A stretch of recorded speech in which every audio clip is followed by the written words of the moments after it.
काय झालं? भांडण कशावरून चालू आहे? अरे यार ये और एक घाटी आ गया। ए बाबा जाना, अपना रास्ता नाप ना। साधा प्रश्न विचारला, सरळ उत्तर द्यायचं। तुला नाही द्यायचंय? तुम्ही सांगा काय झालं? अहो फ्लॅट बुक केलाय, ऍडव्हान्स दिलाय, प्रॉपर्टी टॅक्स भरलाय, आता पोझिशन नाही म्हणताय। का नाही म्हणता? सोसाइटी का रूल है, घाटी लोग को फ्लैट नहीं देते हम। मग आधी हो का म्हणाला? थोड़ा कंफ्यूजन हो गया था। इन्होंने अपना सरनेम देसाई बताया, हमको लगा हमारा वाला देसाई है, लेकिन निकला तुम्हारा वाला। असं कायदा आहे का या राज्याचा?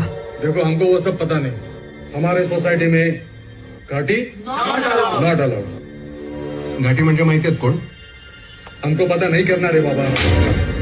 ऐक, घाटी म्हणजे घाटावर राहणारे।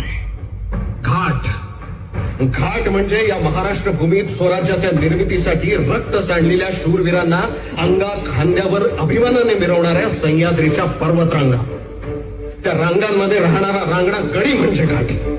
घाटी म्हणजे मराठी, महाराष्ट्रीय, आणि त्याला त्याच्याच राज्याच्या राजधानीत तुम्ही राहू देणार नाही। अरे बाबा सुन ना, ये रांगा वांगा हमको नहीं पता, जाना भाई इधर से, जाना प्लीज। मुंबईमध्ये ना यांची मुजरी खूप वाढत चालली आहे। लाज नाही वाटत हे सांगताना? लाज नाही वाटत? ही मुजोरी, हा उन्मत्तपणा यांच्या रक्तात आला कसा?